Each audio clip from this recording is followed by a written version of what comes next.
SSC mathematics channel में आपका स्वागत है।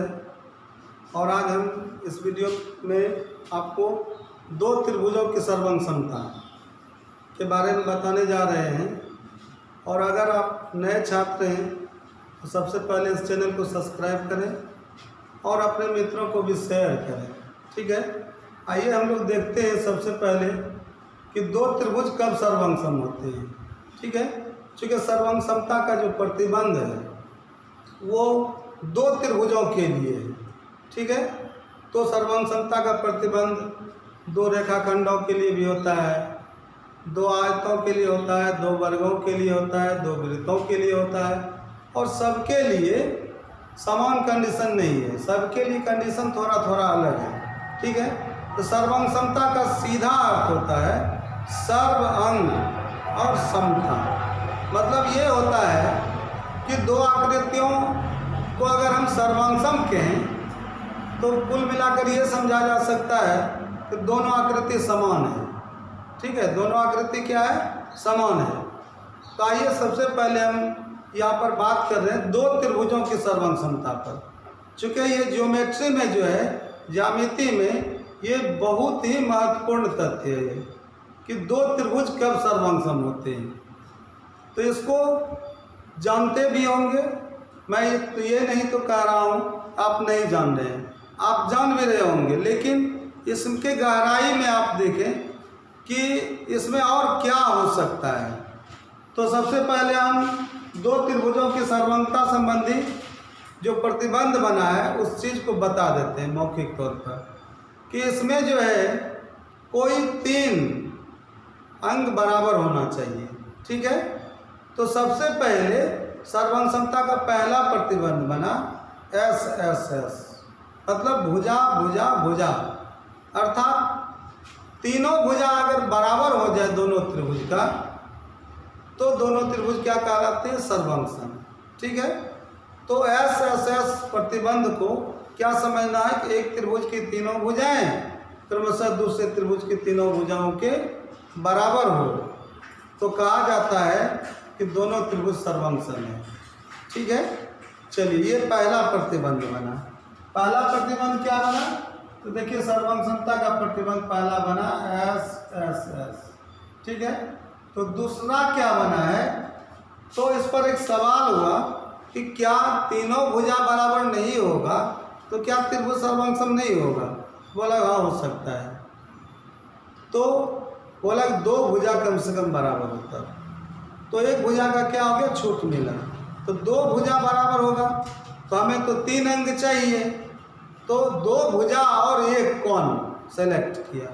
ठीक है, लेकिन इसमें क्या था कि दो भुजा, एक त्रिभुज की दो भुजाएं और उसके अंतर्गत मतलब उसके भुजा के अंदर में जो कोण बना है वही कोण बराबर होना चाहिए। तो इसका प्रतिबंध हो गया आपका एस ए एस। तो यहाँ लिखा है, तो देखिए एस और एस भुजा और भुजा के बीच में एंगल है। ठीक है, तो पुनः तीसरा पर हम जा रहे हैं, क्या दो भुजा के बराबर न होने से त्रिभुज सर्वांग सम हो सकता है। बोला हाँ होगा, तो एक भुजा पर आ गया, तो एक भुजा अगर बराबर होगा तो फिर उसको दो कोण चाहिए बराबर। ठीक है, तो यहाँ पर आ गया तीसरा प्रतिबंध, क्या हो गया, ए एस ए। ठीक है, तो यहाँ पर तीन प्रतिबंध बना। अब बात यहाँ पर आ रही है कि क्या एक भी भुजा बराबर नहीं हो तो क्या त्रिभुज सर्वांग सम हो सकता है।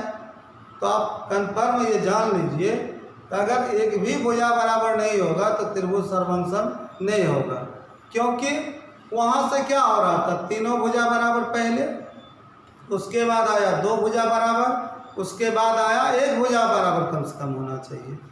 तो एक भुजा था तो दो कोण आ रहा था, अगर एक भुजा भी हट जाता है तो क्या लग रहा है आपको, तीनों कोण आ जाएगा, तो एंगल एंगल एंगल बनेगा ए ए ए, और ये समरूपता प्रतिबंध है।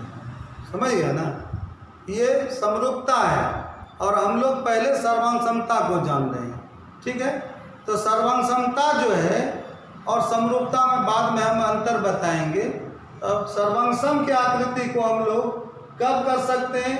तो दो त्रिभुज सर्वसम तब करेंगे जब तीनों भुजा बराबर होगा, दो भुजा बराबर होगा तो उसके अंतर्गत बना कोण बराबर होगा, या एक भुजा बराबर होगा तो दो कोण और उसके अंदर में जो संगत भुजा बनेगा कोणों के सापेक्ष में वो बराबर होगा, तब जाकर के त्रिभुज सर्वसम होगा।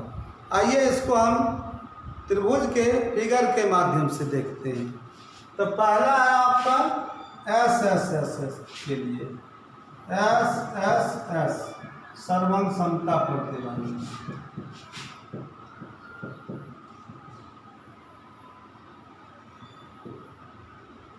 यहाँ पर आपका यह प्रतिबंध आप आसानी से लिख सकते हैं कि दो त्रिभुज सर्वसम होते हैं यदि एक त्रिभुज के तीनों भुजाएं क्रमशः दूसरे त्रिभुज के तीनों भुजाओं के बराबर हो।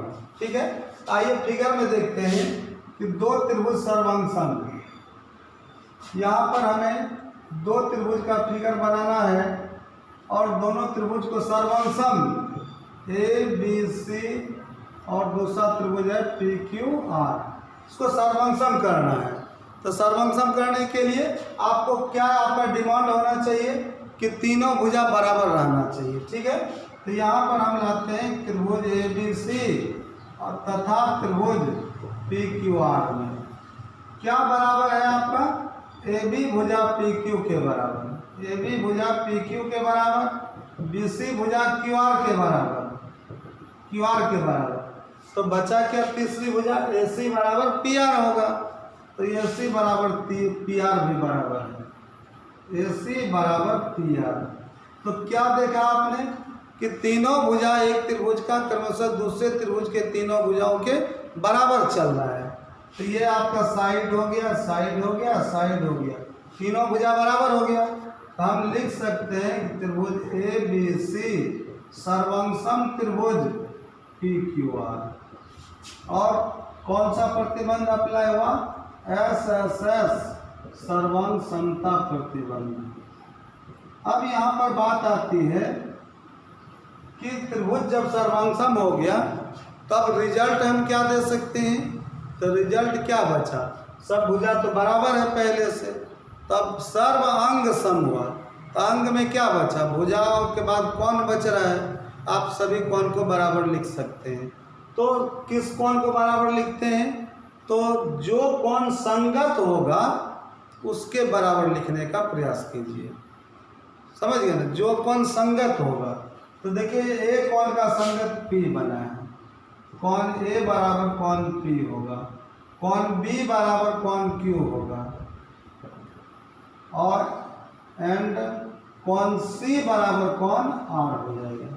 ठीक है, लेकिन यहाँ पर हम इसको थोड़ा सा उलझा रहे हैं। देखिए यहाँ पर क्या हो सकता है, ऐसा नहीं है कि ये ए बी भुजा जो है वो पी क्यू के बराबर होगा हमेशा, ऐसा भी तो हो सकता है ए बी भुजा किसी दूसरे भुजा के बराबर हो जाए इस त्रिभुज में। तो देखिए यहाँ पर क्या कर रहे हैं हम, यहाँ ए बी भुजा को इसके क्यू आर के बराबर लिखते हैं। तो ए बी बराबर क्या हो गया आपका क्यू आर। ठीक है, दूसरी भुजा क्या है बी सी, ये बी सी जो है किसी भुजा के बराबर हो उससे कोई मतलब नहीं है, लेकिन तीनों भुजा बराबर होना चाहिए सिर्फ। तो बी सी जो है यहाँ पर हम लिख देते हैं पी आर के बराबर है। ठीक है, तो तीसरा भुजा आपका ए सी बचा, तो ये पी क्यू के बराबर है। ठीक है, तो आपका कौन भुजा बराबर हुआ, बी सी बराबर इसका पी आर और ए सी बराबर हो गया आपका पी क्यू। ठीक है, तो तीनों भुजा जो है आपका बराबर हो गया, तो त्रिभुज सर्वसम हो गया एस एस एस से। ठीक है, अब बात आती है क्या कोण ए जो है पी के बराबर होगा, तो ऐसा नहीं होगा। अब आपको थोड़ा सा सोचना पड़ेगा, चूँकि मैंने बताया कि अब कौन बराबर हुआ, ये फाइनल हो गया कि त्रिभुज सर्वसम हुआ जब भुजा बराबर दिया है तो कौन सा बराबर हो जाएगा। लेकिन यहाँ सवाल उठता है कि कौन कौन किस कौन के बराबर होगा, मतलब कौन सा कौन किस कौन के बराबर होगा। तो यहाँ पर पहले आपको सेलेक्ट करना पड़ेगा। ठीक है, संगत कोणों में आप कैसे सिलेक्शन लीजिएगा तो देखिए इसका एक आसान सा उपाय हम बताते हैं। यहाँ देखिए सिंगल जो चिन्ह लगा हुआ है ये ए बी इसका शेष है रेखाखंड का, ठीक है। तो देखिए ए बी को यहाँ पर आप रख सकते हैं, सिंगल जो चिन्ह लगा हुआ है, ठीक है। लेकिन अभी ये पता नहीं चलेगा, क्लियर नहीं होगा कि ए बी कहाँ रखें। अब दूसरा डबल चिन्ह लगा है बी सी पर, तो देखिए यहाँ सिंगल डबल या सिंगल ट्रिपल किसी का भी सिलेक्शन आप ले सकते हैं। एक कॉमन पॉइंट, एक कॉमन शीर्ष का सिलेक्शन लीजिए, ठीक है। तो देखिए जैसे ए बी और बी सी का सिलेक्शन लीजिए, तो ए बी और बी सी में बी पॉइंट को कॉमन पॉइंट समझ लीजिए, ठीक है। यहाँ सिंगल चिन्ह है, यहाँ डबल चिन्ह, इसका कॉमन पॉइंट क्या आ गया आपका शीर्ष बी। आप देखिए यहाँ पर, यहाँ सिंगल चिन्ह है, यहाँ डबल चिन्ह है, ये बराबर चल रहा है इसके। तो देखिए सिंगल चिन्ह और डबल चिन्ह का कॉमन पॉइंट आर आ गया, ठीक है। तो कॉमन पॉइंट को कॉमन पॉइंट पर रखिए, ठीक है, शीर्ष को। तो यहाँ आपका आर पर क्या आ गया बी, ठीक है। अब देखिए अब आप कहीं भी एक शीर्ष को रख लीजिए, जैसे समझ सकते हैं। जैसे यहाँ सिंगल चिन्ह है तो ए बी शीर्ष बना है, तो यहाँ देख लीजिए यहाँ बी शीर्ष तो कॉमन पॉइंट से आ चुका है, तो ये कहा जाएगा सिंगल जो चिन्ह है यहाँ इसका क्या हो जाएगा बी, और यहाँ पर हो जाएगा आपका ए, ठीक है। जब दो शीर्ष आपका रखा चला जाएगा तो तीसरा शीर्ष ऑटोमेटिक, ठीक है, अपने आप ये सी पी पर आ जाएगा। आप जैसे सेटिंग कीजिए या नहीं कीजिए, सिर्फ दो शीर्षों को सेटिंग कर देना है, ठीक है। तो आप यहाँ पर फिगर को देख करके आप समझ सकते हैं कि कौन सा कौन किस कौन के बराबर हुआ। कौन सा कौन हो गया, तो देखिए ए हो गया आपका क्यू के बराबर, ठीक है, बी हो गया आपका आर के बराबर, और सी हो गया आपका पी के बराबर। क्लियर, यहाँ पर समझ में आ गया होगा। ऐसा नहीं होता है कि ए है पी के बराबर, बी है क्यू के, सी है आर, ऐसा तो सब लोग जान रहे हैं इस चीज़ को, ठीक है। उससे थोड़ा सा डिफरेंस होना है आपको। तो ये कंडीशन बना हुआ है। आप क्या करते हैं, चिन्ह को ले करके चिन्ह से एक कॉमन शीर्ष को क्या करना है, सेलेक्ट कर देना है। इसके बाद किसी चिन्ह को, जैसे सिंगल चिन्ह या डबल चिन्ह का शीर्ष डबल वाले पर एक बैठा देना है, अपने आप तीसरा शीर्ष सेलेक्ट हो जाता है आपका। क्लियर, चलिए ये आपका ऐसा सर्वम समता प्रतिबंध हुआ। दूसरा प्रतिबंध जो है वो आपका है दो भुजा और उसके अंतर्गत बना कोण, ठीक है। एस ए एस पर हम बात करेंगे। रोमन 2 दूसरा प्रतिबंध है एस ए एस सर्वांग समता प्रतिबंध। सर्वांग समता प्रतिबंध। आइए यहाँ पर हम बात करेंगे सबसे पहले इसे लिखने का। आप आसानी से लिख पाते हैं इसको कि दो त्रिभुज सर्वांगसम होते हैं यदि और केवल यदि एक त्रिभुज के दो भुजाएं और उसके अंतर्गत बना एक कोण।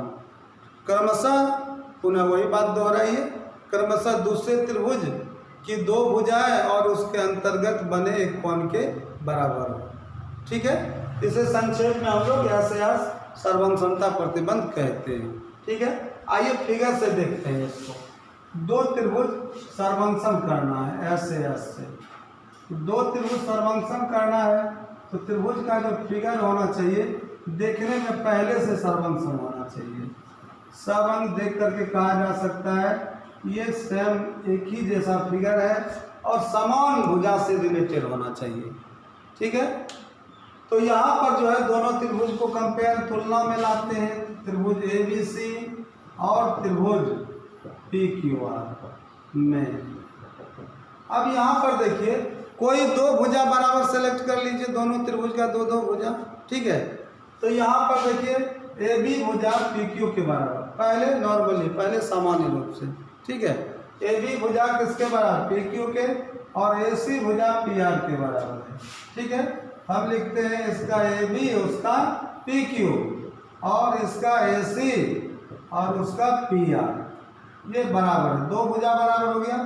तो उसके बीच का कोण, अंतर्गत बना कोण, चूंकि त्रिभुज में तीन कोण है, कोई एक कोण बराबर हो जाएगा तो ठीक नहीं होगा। ये सबसे हार्ड प्रतिबंध है कि दो भुजा है ना, तो भुजा के बीच का ही कोण होना चाहिए, जो भुजा सेलेक्ट होगा उसके बीच का कोण होना चाहिए, ठीक है। तो यहाँ बीच का कौन कौन सा बन रहा है ए, और यहाँ दोनों भुजा के बीच का कौन बन रहा है पी। तो कौन ए बराबर कौन पी अगर दिया हो, इसलिए त्रिभुज ए बी सी सर्वांगसम त्रिभुज पी क्यू आर होगा और एस ए एस सर्वांगसमता से होगा। क्लियर। अब बताइए कि रिजल्ट में क्या जा रहा है। तो दो भुजा बराबर था, तो शेष भुजा जो तीसरा भुजा था उसको बराबर लिख सकते हैं। एक कोण बराबर है तो शेष दो कोण को लिख सकते हैं। ठीक है। तब बताइए भुजा क्या बचा हुआ था।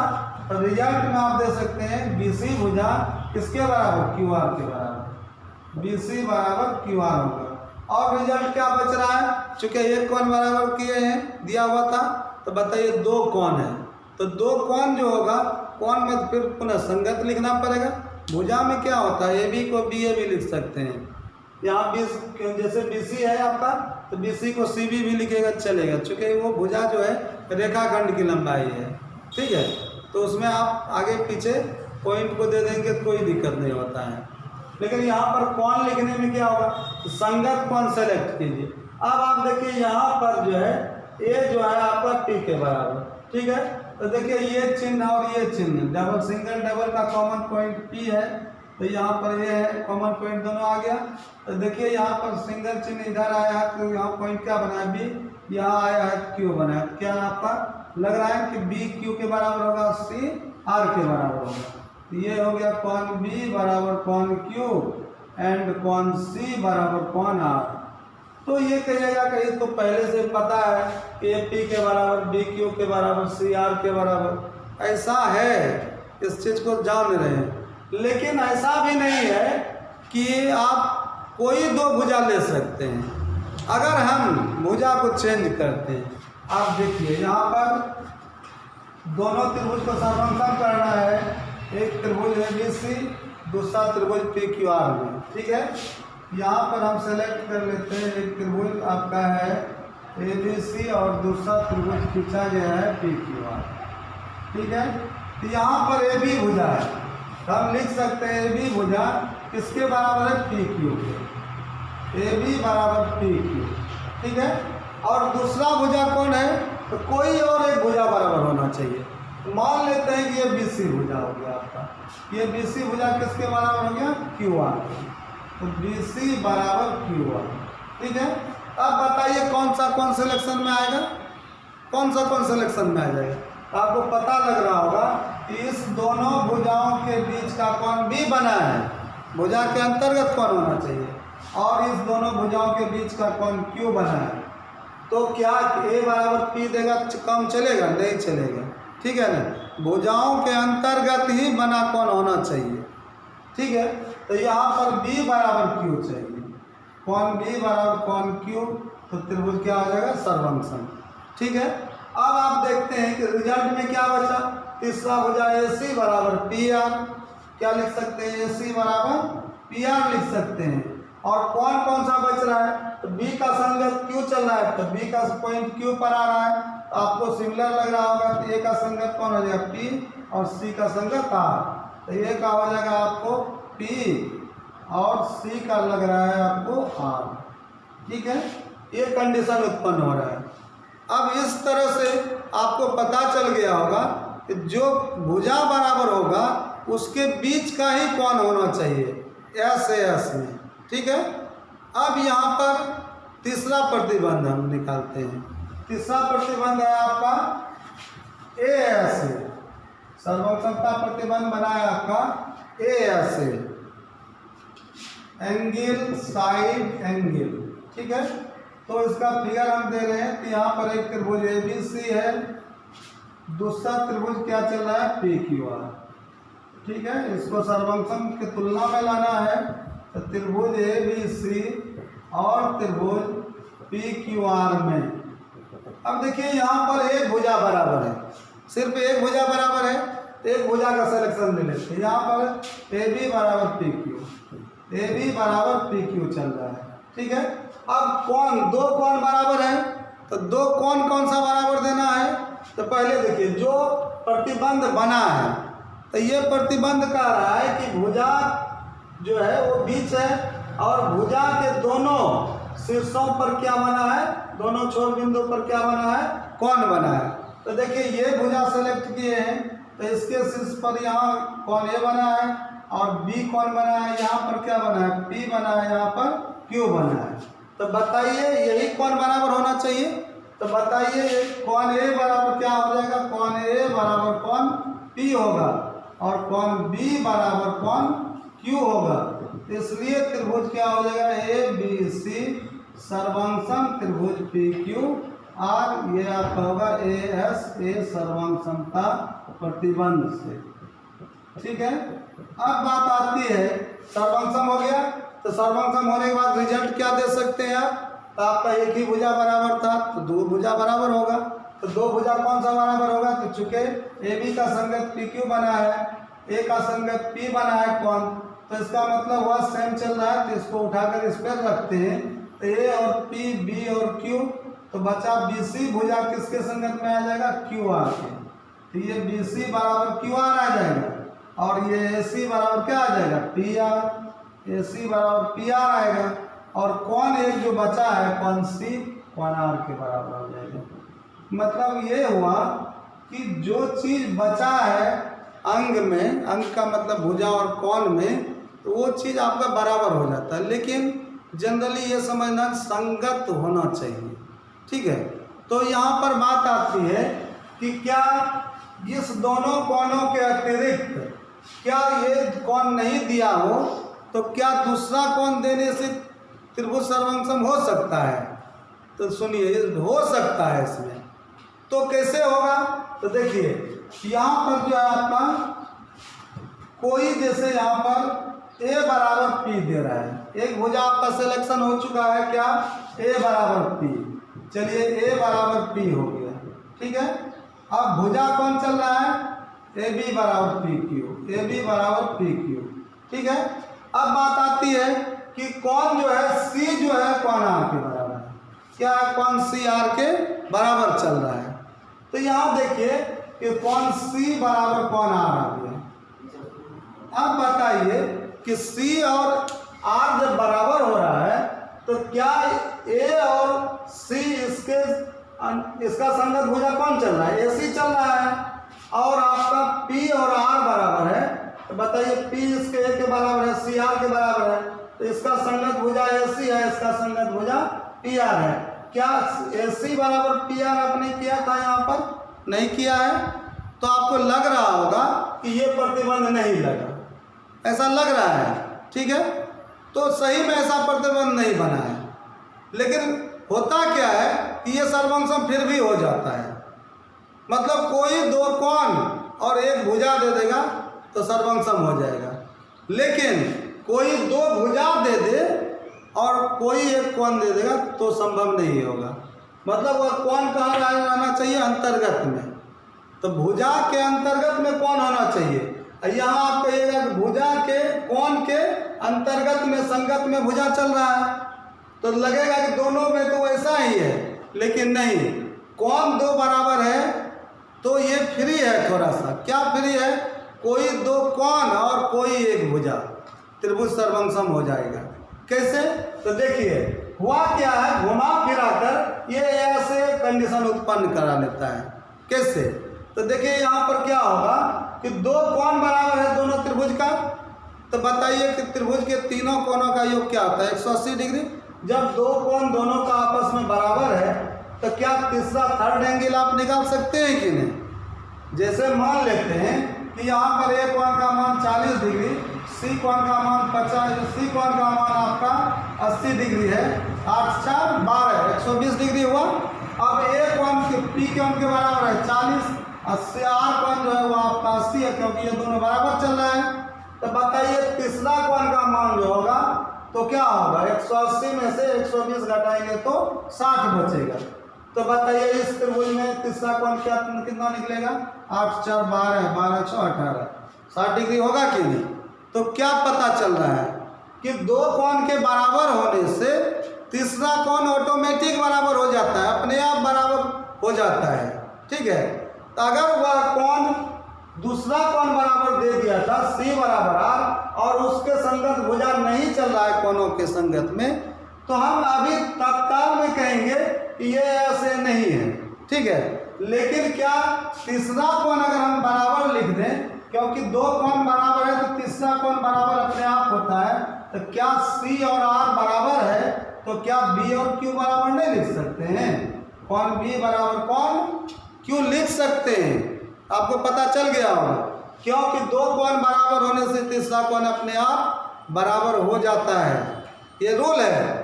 तो घुमा करके हम बोल सकते हैं कि अगर कोई त्रिभुज का दो कोण बराबर हो और कोई एक भुजा बराबर हो, तो ये आप समझ जाइए कि ए ऐसे ही लगा है वहाँ पर, ठीक है। क्योंकि तीसरा कोण अगर यहाँ भुजा के संगत में कोण आ रहा है तो वो डायरेक्ट ए ऐसे चल रहा है। अगर कोई दो कोण के संगत में वो भुजा नहीं टच हो रहा है तो तीसरा कोण निकाल लेना है। तीसरा कोण का मान ऑटोमेटिक आप लिखिए बराबर है, क्योंकि दो कोण बराबर है, तीसरा कोण अपने आप बराबर हो जाएगा। और जैसे तीसरा कोण बराबर होगा तो ये ऐसे अप्लाई हो जाएगा आपका, ठीक है। तो आपको पता चल गया होगा कि इस कंडीशन में छूट मिला है, ठीक है। और सर्वम समता का कुल मिला करके ये रिजल्ट आया कि तीनों भुजा बराबर, दो भुजा तो बीच का ही कोण होना चाहिए, याद रखिए। और दो कोण बराबर तो उसका संगत भुजा हो जाए तो ठीक है, और दो कोण बराबर हो, कोई भुजा भी बराबर हो जाता है तो घुमा फिरा करके यही कहिएगा ये ऐसे ही सर्वम समता प्रतिबंध है, ठीक है। तो यहाँ तक आपने सीखा सर्वम समता को, ठीक है। और सर्वम समता के बाद जब हम लोग समरूपता की बात करेंगे तो उस पर हम विशेष रूप से बात करेंगे आपसे कि सर्वम समता और समरूपता में क्या भिन्नता होता है, ठीक है। Thank you.